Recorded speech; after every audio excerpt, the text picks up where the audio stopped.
Alright everyone, welcome back. This is video 6.2 in the series. This is the second video of the homepage customization. In this video we're going to be specifically talking about how to edit the homepage content through the What You See Is What You Get or WYSIWYG editor. So each one of these sections has a WYSIWYG editor that you can use.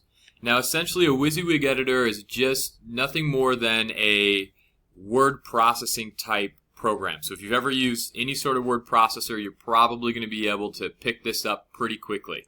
I'm going to go through here and give you a couple of examples of how you can edit some of these blocks and walk you through it step by step. But first I'm going to show you some of the features of the What You See Is What You Get editor, how to manipulate text, and then we're going to go ahead and insert an image.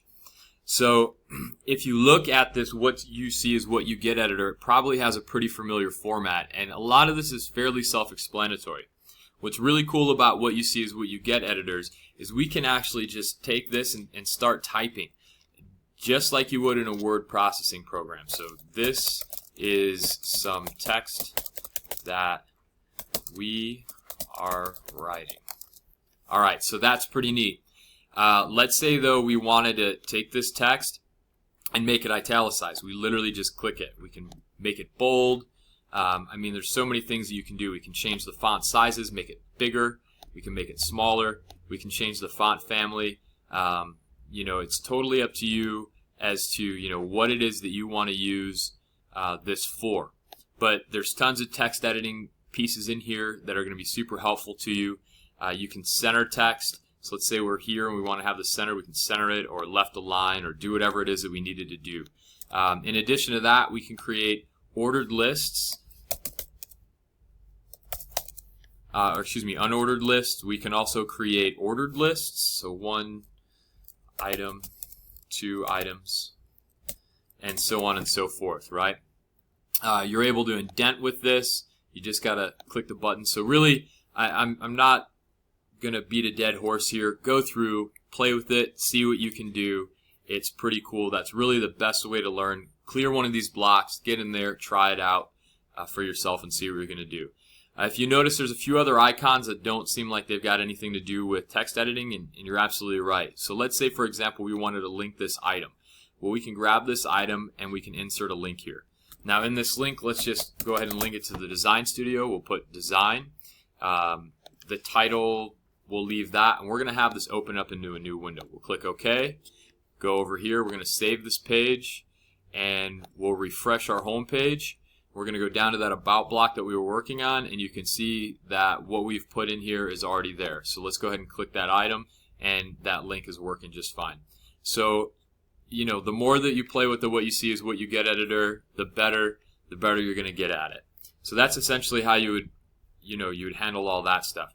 Let's say that you're unfamiliar with how to code something, but you want to be able to align things. There's the opportunity to put in a table. So you can create a table. Let's say that you just needed something really fast. Now you've got 2 tables here, and that way you can go ahead and add an image. We can insert an image in here if we really wanted to. Let's take a look at what we've already got uploaded. We'll grab the tulips and we'll select those. We'll make this a sample pic. Whenever you're going to upload an image, it's really important that you add the description.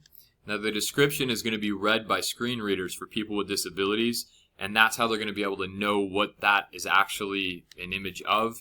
But in addition to that, it's also one of those things that's a best practice for SEO. It's sort of like a coding standard, and if the image doesn't render for some reason, someone will still have an idea what was there because you put an image description. Now for this, on the dimensions, let's go ahead and make this, 500 by 500, and we'll click OK. And now you can see that that is in there, which is wonderful. Okay, so now we've got that piece. But let's say that we needed to add some sort of content here. We wanted to add some content next to this. So I'll just go ahead and type out, some content. Actually, let's say we wanted to put a heading next to that. So we'll go Format, Heading, and H1 heading, and we'll go some content. Now a heading is essentially just, telling the web browser that it's sort of like on a newspaper, right? You got a newspaper heading, but there are different levels of headings. heading 1, 2, 3, 4, 5, 6. As you can see, they get smaller, and this is also going to let the search engines and browsers know, like, this is more important than this. So if you have multiple headings, let's say you have a services section, and then the second, and then that is broken up into sections of embroidery. Embroidery would be a heading 2, and so on and so forth, right? So just different things that you can do here. Like I said, go ahead and play with it. Check it out. You'll get an idea. I don't want to spend too much time sitting here trying to format a table. I just want you to get a good idea of how what you see is what you get editor works. So that way you can start to kind of make a little bit of progress editing these sections. So let's go ahead and obviously we didn't format this, but let's go ahead and save this really quick. We'll go back, we'll refresh the page just so you can see it. So now we've got some content in our tulips. So now going right back into this, what you see is what you get editor. Let's say, for example, we want to upload a picture, right? And that picture is not already in our library. We're going to go ahead and click on Insert an Image, and we can change images here also. So once we open up this file manager, what this allows you to do is upload an image and use it in multiple places without having to constantly add this in to the server. We want to make sure that your sites run quickly, and this is just a way of streamlining it. So go ahead and play with this if you get an opportunity. Also, we'll go ahead and add a file. I'm not even sure if I have. Oh, that's a really big image, but we'll give it a try anyways. Let's go ahead and upload that image. Okay, cool. We are there. So we've got that image uploaded. It's just a picture of a shop. Now that we've got that picture of a shop, we're going to select it, and that brings it right in here. So we know which image we've got. And now we really don't want this huge image. So if I were to just delete all these things out and go ahead and click OK, you'll see that image is really, really, really big. But we don't want it to be that big. So what we'll do is we're just going to select that image again. And now we're going to make it much smaller. So let's take it down to 300 pixels wide. We constrain the proportions, click OK, and now we can go back up. We're going to save this, and when we take a look back at our refreshed homepage, you can see that we've got a picture of a shop in here. Pretty cool. So now if you wanted to go through and continue to add items to, for example, in the portfolio section, given the layout that's already there, we would just do the exact same thing. We're going to come back here. We're going to scroll down, look for the next image here.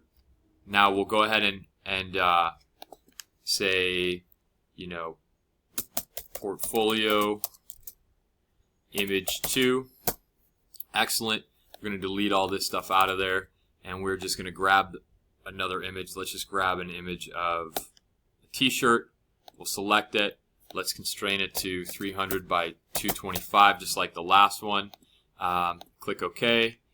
And now we'll go ahead and click Save. Refresh the home page, and you can see that next one is going to go ahead and pop up. So that's as simple as it is to edit these sections.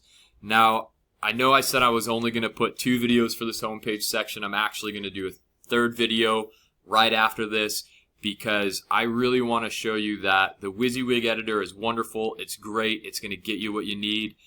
At the same time, if you're willing to look at some code, then I want to give you an example of how much more powerful you can make this. And again, we'll just talk about it in the next video. All right, guys, thanks a lot. I appreciate it. Remember, if you find this video helpful, please like and subscribe. Thanks, guys.